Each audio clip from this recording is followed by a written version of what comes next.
It's been a while since we've seen my 135i 1M replica on the channel. And for that I am sorry, but I've been trying my best to collate a bunch of parts to be able to fix the problem which we encountered in the last video. And this was when we fitted the quad exit exhaust to the car, instantly the turbo started smoking quite badly.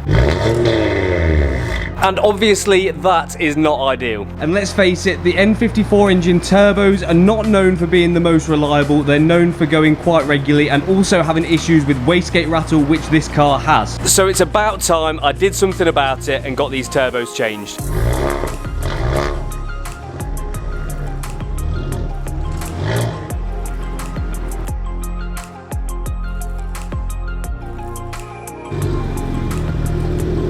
I've got 2 new turbos to fit to the car and a bunch of other parts to fix other problems that we've got too. And that includes a new service kit for the car, we've got new gaskets and O-rings, obviously the turbos, but we'll come back to those later, new oil level sensor and a new sump gasket to fit. It's safe to say there is plenty to do on this car. Let's not waste any more time and let's get to fixing my 135i.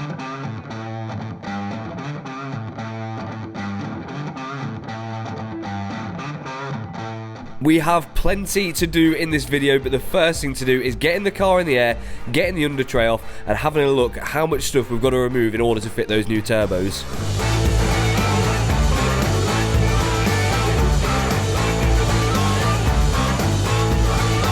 This just gives you an idea of how bad it was, because all of this oil here is from the sump gasket leaking, which is just here. So again, the subframe needs to come off to do that, so we may as well do that whilst we're changing the turbos. It quickly became apparent that the turbos are almost completely invisible from the top and the bottom of the car, just because there's so much stuff in the way. So it's going to have to be a subframe off job and pretty much removing everything in the way in order to be able to access these properly.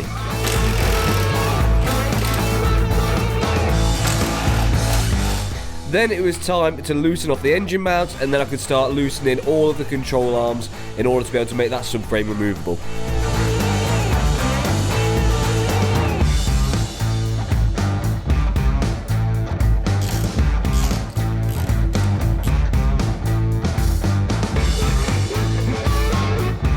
With the bolts removed for the control arms, I could then start undoing the anti-roll bar drop links.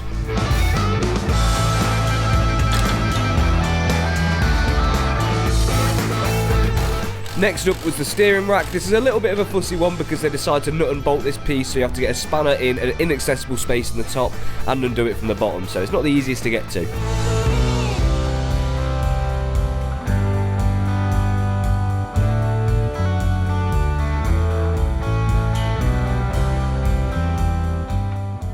You can't just remove the subframe from a car. Before you do that, you need to take the weight of the engine, otherwise it's going to fall out of the bottom of the car. So, to do that, we need to remove all the plastic coverings from the top, which then reveals a point where you can put in the towing eye, and then you can use this device, can't remember what it's called, in order to take the weight off the engine, and then you can remove the subframe from the car.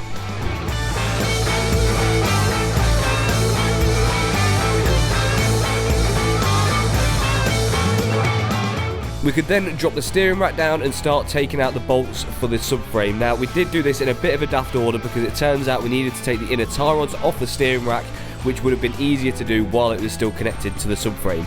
Me and Nick work in very different ways. He can just dash a bolt on the floor and know exactly where it goes, where I just couldn't get my head around that. You're laughing at the strategically bag.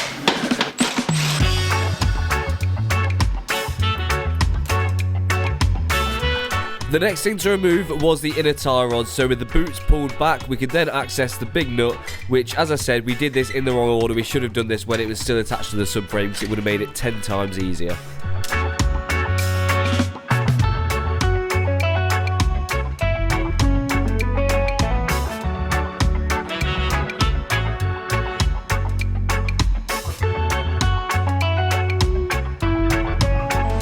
Now with those inner tie rods removed, we can drop the subframe down around the steering rack.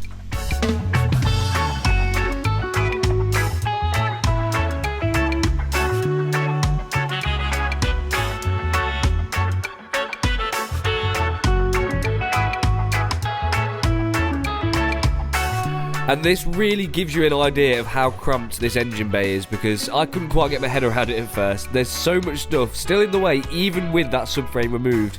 And to be honest with you, whoever put these downpipes on before, if they didn't remove the subframe, I would be surprised. The subframe is now off the car, meaning we can see exactly what we're going to have to be dealing with. I think the next job is to get the downpipes off, and then we've got proper access to the turbos up the top. But you can really now see the state of how much oil is everywhere. This sump gasket is definitely gone, and I'm so glad that we're doing that.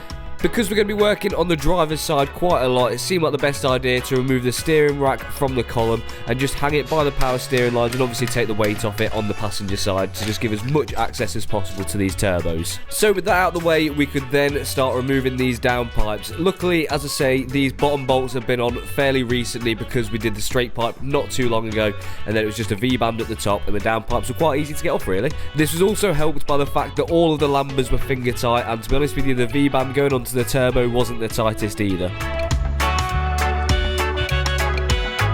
Before I start tackling the oil feed and return on the turbos, it seemed like a good idea to remove all the oil from the engine, because obviously it's going to be being replaced later anyway.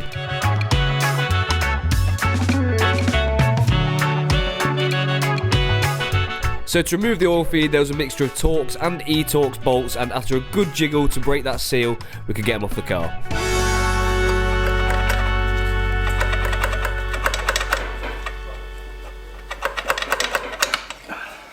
Again, before removing the coolant feeds for the turbos, I didn't want to get absolutely pissed on, so drained all of the water from the water pump.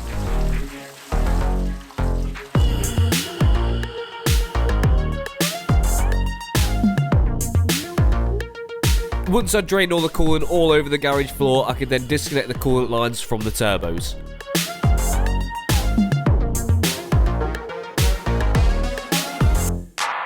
These had got a little bit stuck on the turbo side, so it did take a bit of leverage to get them out.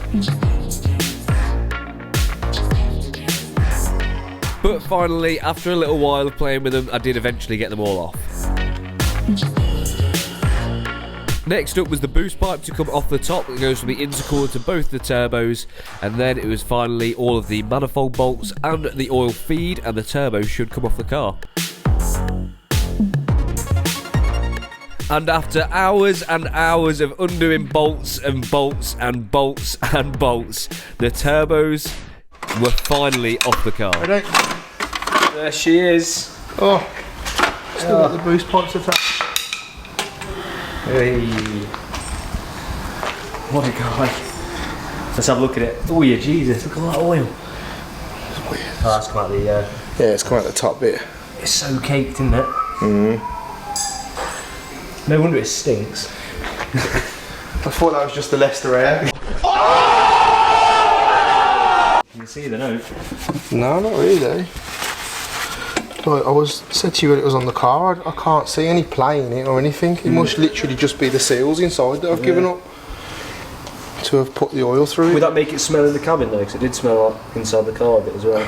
Yeah, not normally that far up. It normally just smokes out the back, but the smell will travel quite far because it's well, it's just a bad smell, isn't it? You know. But I suppose the lambers were loose, wouldn't they? Yeah, that so didn't help. The smell could be coming through there. Yeah. What kind of smell was it? A fumey smell or was it oily smell? Burny oil smell, yeah. Yeah, it would have been 100% from this, but I just don't understand why they're. Like I say, it must just be the seals that are inside that have gone because there's no play in any They of are it. common to go when you get Typical wastegate chat. No wonder it rattles an idle. With one turbo off the car, it was time to remove the second, which for whatever reason actually looked quite a lot cleaner. Not that it really makes any difference, but anyway, moving forward, next job to do was to remove these heat shields, which then revealed the oil feed lines, which we want to replace completely to make sure they're in the best health possible and that we don't have any oil leaks from the turbos.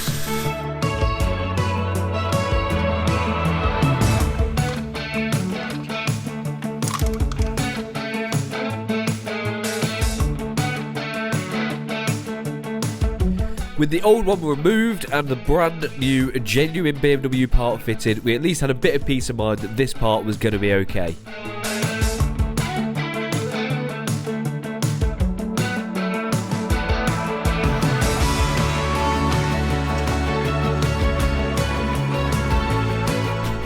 Once that was on, I could refit the heat shields and then give the underside of the car a good clean down while all of these parts of the engine are accessible.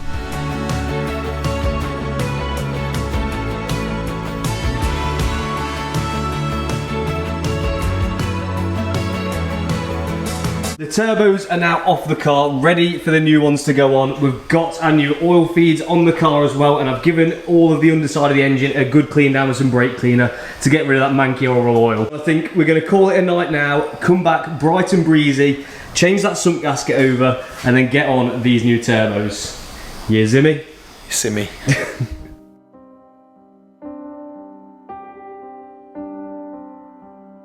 And this is where my day gets worse. I'm just editing the video now, and not only have I picked up a cold, which is I think is going to be the end of me, all of the files from the second day of filming have corrupted. Do you want to come around here, show everyone at home? So What's happened? this is everything from the second day. So all of the clips where I'm fitting the sump gasket, all of the clips where I'm showing you guys at home the turbos, when I'm bolting the turbos to the car, it's all gone straight in the bin. So I'm not going to end the video here. I'm going to use some clips from another chap's video called 0 to 60. I'll leave his links in the description to credit him, so go and check him out if you want to learn more about these turbos, but I'm going to try and piece it together and I'll join you at the start of the third day. So here is what we're going to be putting on the car. We're going for some 19T turbos. These are sort of like a hybrid turbo, but they're completely remanufactured with different housings to the standard turbo, so not quite like a hybrid. Now, if you're in the world of N54 engines, like what is in my 1 series, you'll know exactly what these are, but if you're not, let me fill you in quickly. These are essentially a really good budget option for going for a mediumly high power build. I'm not going to run these anywhere near their capacity, but you know, it's nice to know that you can if you want to.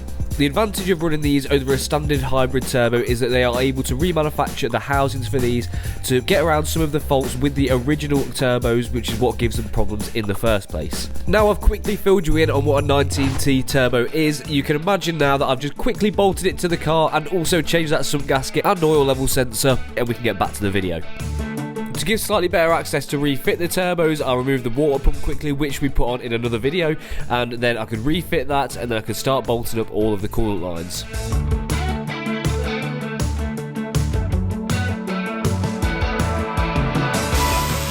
And just before we push forward, I got Nick to check over the turbo install to make sure that was okay, just to make sure we weren't going to have any problems when we start the car. There we have 2 new turbos fitted to the 135i, and it's not been plain sailing, to be honest with you. I'm going to keep the edit nice and short and sweet, but there has been a few battles along the way, including this pipe up here, the boost pipe. The oil and the coolant feeds have been a bit of a nightmare to get in. We had to clock one of the turbos slightly. We've had to cut some of the heat shielding, make some new heat shielding. Oh, also as well, the inlet for the turbo, that is a different size on this one, so we had to use a different seal to what came off the old turbo, but the new one didn't come with one, and very, very luckily we had the right part just lying around. It's actually a BMW turbo kind of seal, and it worked perfectly for exactly what we're doing here. So I don't know if there is supposed to be a replacement pipe or a seal that you can buy to fit these properly, but yeah, that's what we had to do. Generally, it's just been a bit of a faff, really. Anything else you want to add to that, Nick? Not really, just don't ever bring another one to me. He said bring them all to his garage. But yeah, I think that's everything really, isn't it? That's been a pain. It sounds like it's easy, but I promise you, it ain't. Anyway, next job, downpipes on, then it's subframe back on, steering rack on, and collect everything back up, and we should be good to go. Don't that sound so easy?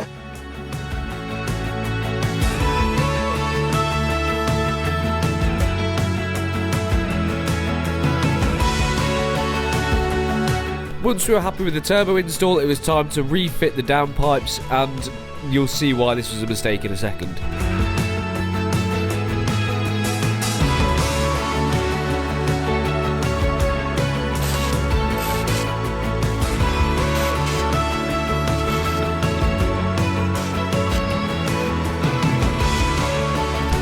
Once I then went to fit the engine mount, I realised that you had to remove the downpipes to be able to fit that, so the downpipes had to come back off before I could fit the engine mount. But once that was back on and the downpipes were refitted, we could then reconnect the steering rack to the knuckle and then start fitting up the subframe.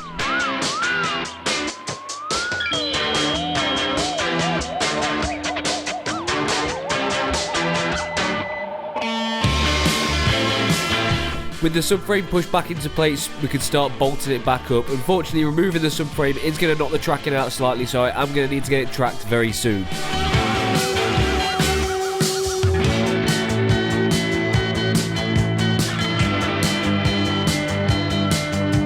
With all those bolts in place, we could then start bolting up all of the lower arms loosely and attaching the inner tie rods too.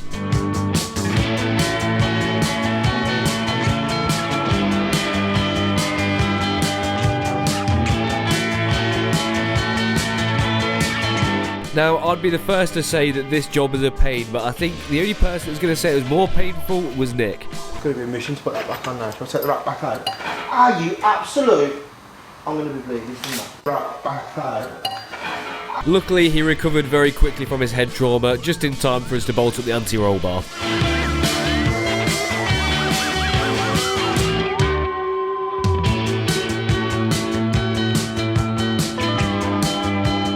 Then with everything but the control arms fastened up, we then put some load on the wheels. I know this looks just as sketchy as it felt, but what we had to do here essentially was make the car almost as if it was on the floor, so that we could tighten up these arms to make sure they don't come loose when driving.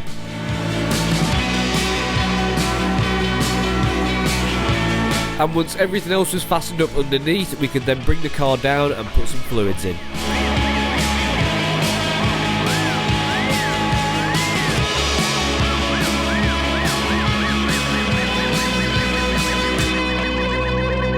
So we added the coolant and also the oil, and then set the car on its self-bleed feature before we start it.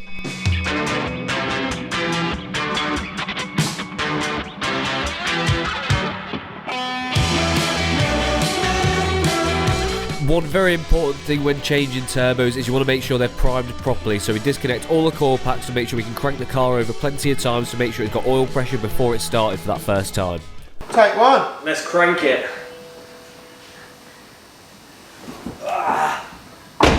Here we go!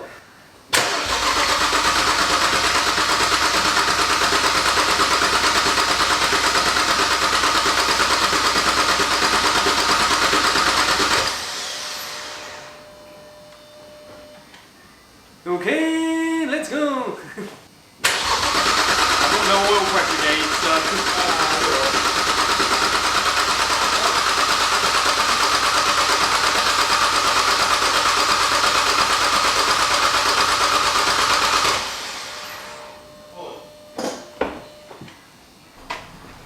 Is that in case, like...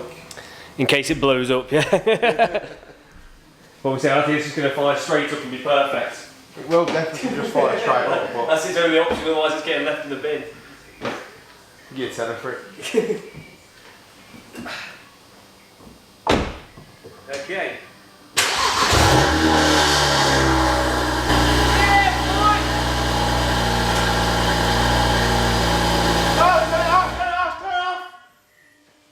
Yeah.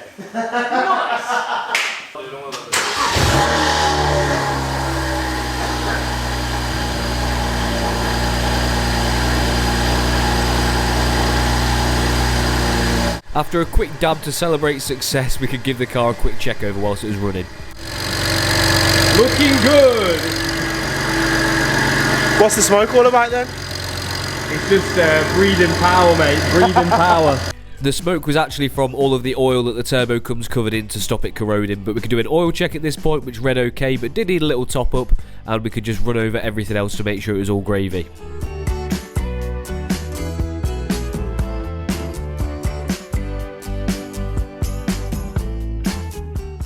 Okay, I'm pretty happy with how the 135 is doing. We've run it up to temperature and all seems well. We've got a little bit of condensation coming out the back, but we'll see if that clears after a good drive out. Nick's going to give it a run, see how it's doing. I'm going to chill here and tidy up a little bit because I think I owe him the favour, and we'll check back in a minute. Look at the mess, you need to control that rear end though, you need to be careful. I want you to come out, I want to scare you in it. No, I don't need it. I'm scared of I me. scare myself every day.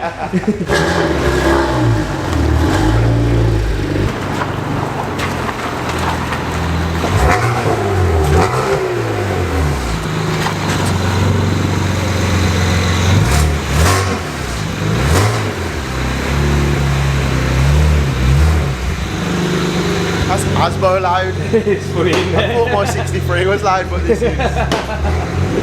For a turbo car, it's noisy in there. Yeah. What do you reckon? How's it doing? Drives really well, you know. Yeah? Yeah, yeah. Near the turbo's whistling really good. Yeah. Still smells a bit. Yeah, it'll be alright.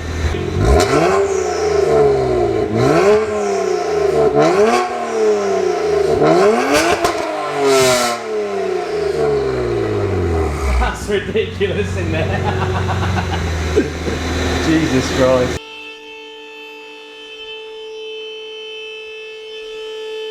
Nick's gave it a test drive. We've got it back on the ramp for a quick check over before we fit the under trays. What do we reckon, Nick? How's it looking? Looking good, it's all dry. Dry? Hopefully. Nice, that's what we like. Yeah. Everything fell off yet? Everything's fell off. Brilliant. Can you see anything at all? Is it just looking perfect like me? Absolutely perfect. Sump's looking nice and dry, but we'll probably check back on that quite soon. Yeah, that'll take a while if it was to be an issue. But it's the return pipes and stuff like that I'm more interested in. But they're all okay.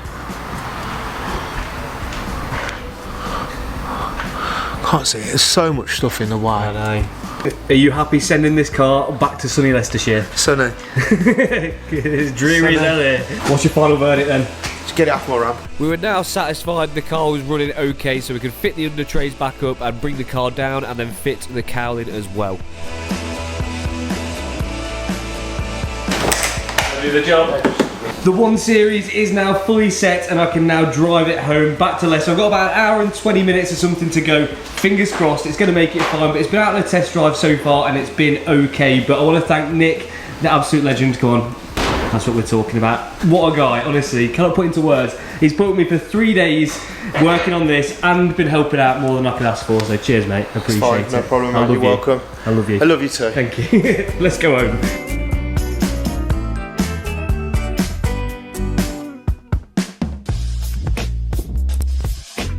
Well, that was not an easy job, but we do now have working uprated turbos on the 135i, which I will put down as a big old win. And also, if you're not already, don't forget to pop me a follow on Instagram. The banner's just down here. While we were working on the car, I managed to even out the poke on the exhaust tips and push them both back a bit so they're not sticking out so much, which I think looks much better too. And I know I've said it already, but I want to thank Nick sincerely for all of his help fitting the turbos to the 135, because without him this video simply would not have been possible. So please go and pop him a follow on Instagram. And finally, I want to thank you guys for your patience in waiting for the 135i content to come back, because it's not been the easiest getting all of these parts together and making my mind up with exactly what I want to do with it, but it's back now.